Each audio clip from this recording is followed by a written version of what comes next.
Hi there, I'm Joe Francis Dowden and I'm going to show you how to paint a boat with a couple of people sitting in it with a rowing boat on a tranquil lake. You don't have to be good at painting people to do this.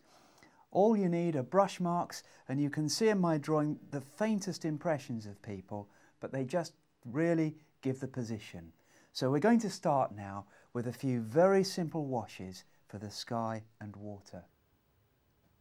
Now the first thing I'm going to do is get a number of colours worked up on the palette so they're ready to use. I'll be using raw sienna, burnt umber for some of the darks, some Naples yellow, a little bit of French ultramarine, and then we're going to make a grey by adding some brown to some cobalt blue. Finally, a little bit of rose madder. You can try your own variations. It's not absolutely crucial that you use any particular one of these colours or all of them. Now the next thing I'm going to do is wet the paper. Get lots of clean water onto the paper. So here we go, we get every inch of that paper soaking wet.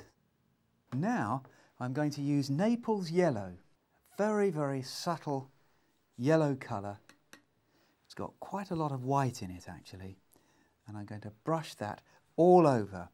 Now you'll notice I'm going to paint the water as one entity, so the water and the sky will be the same colour. Now we get some raw sienna and some burnt sienna, mix them together and they create a lovely glowing warm brown colour. We brush that across like this in long streaks, and that begins to give us the colour of the water and the sky. Now I'm going to put a little bit of cobalt blue into the sky along the top like that, and then I'll bring the colour down into the water and let the colours blend together, and they'll start to create a grey. Now I'll get it's very strong, cobalt blue straight into the water. Now we get some burnt sienna and we start to build up the deep tones of the water.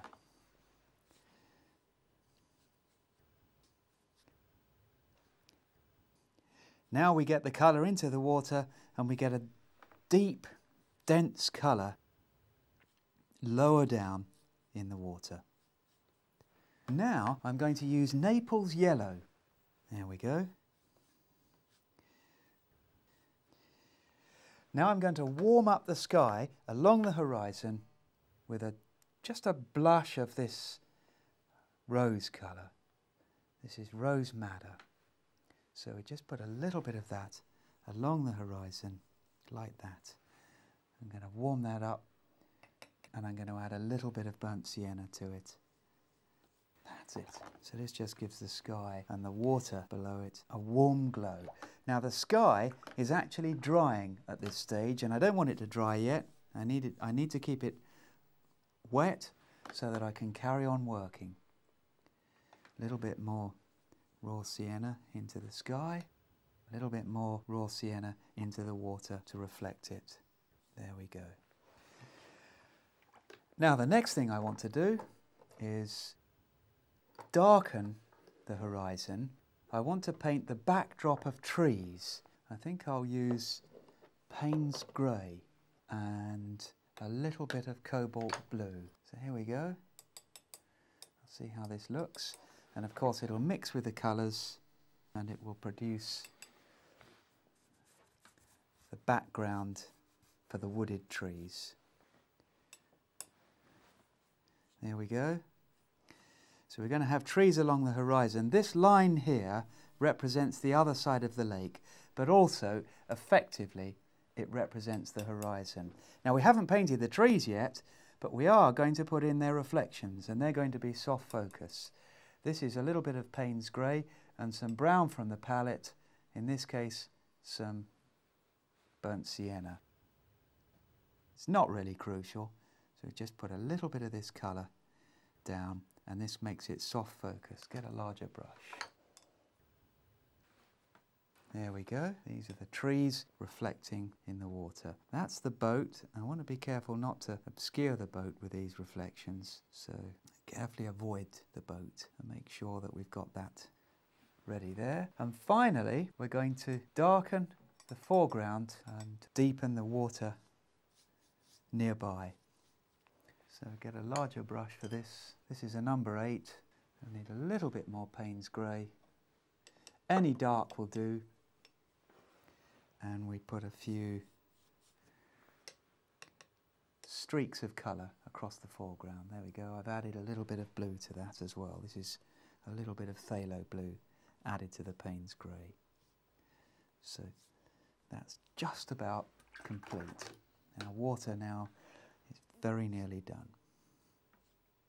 And these soft focus streaks just give the effect of deep, dark foreground ripples, wide at the foreground, narrowing into the distance. That's it. I'm just going to let it dry now, but before it dries, I'm going to pull the tape off the edges. The reason is so that water gathering in the edges doesn't come in and spoil my pristine wash as it dries. So I'll remove the tape at this stage, and then we'll re-tape the edges before proceeding to the next stage. And then I'm just going to straighten out these reflections where they're going slightly crooked. It's always good to be alert to little things like this. And they're going very, very pale, so I'm simply going to brush them in a little bit more strongly, and then we will have finished. There we are. I'll let that dry now, and we'll be ready for the next stage. Right, we're dry now, and I've put new tape back on, so we're ready to do the trees along the far shore of the lake, effectively the horizon for us. This is very easy. We simply get some dark colour from the palette, some grey, we get that at the ready, clean brush, and we drag water across the sky. Now we're going to paint the trees according to their reflections, so each of these reflections is going to have a tree painted above it. Much easier way of doing it. And the next thing is to paint the tree trunk up into the area we've just brushed. It's similar to dry brush, but it just involves putting a tiny bit of water, dry brushing it, across the paper. We've called this technique water feathering. Now watch this. There's a line of paint. It's going up into the water feathered area, and you can see that it's diffusing out. So we'll do this again. We basically just dry brush a little bit of water so the water glances across the surface, and then we go straight in with a tree trunk. And you notice how that tree trunk spreads ever so slightly into those areas, and then we can just go over it again, and that's how water feathering works. Very convincing technique. Try that one more time.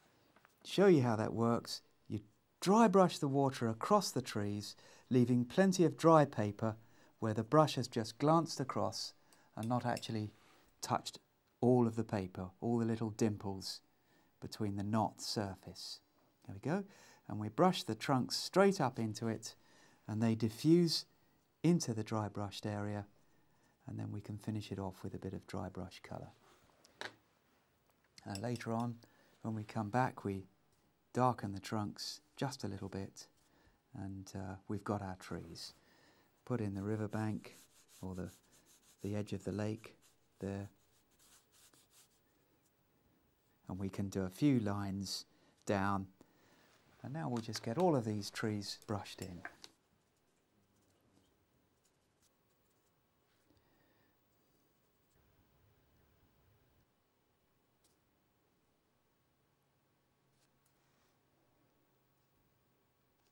There, I've got most of the trees in lightly. Notice that they're unequally spaced, so always try and avoid having them too carefully regimented. Try and keep them uneven, different heights, different spaces. And now I'm just going to go over them again with a little bit of dry brush to darken them.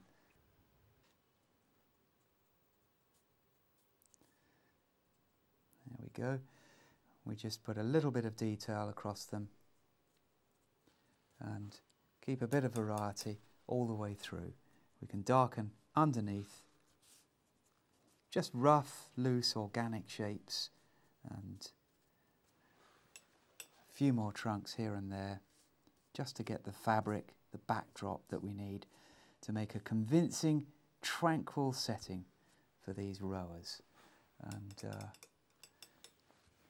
need a little bit more colour. I'm using Payne's grey here, mixed with a little bit of brown. And now we put the opposite shore of the lake. Now I've got little key marks here showing me where the edge is, and I'm going to run it right across. Don't hesitate to use a ruler here to keep it absolutely horizontal. In fact, I could do with a straight edge myself, because it's a very tough one to judge. So there we are, as a straight edge.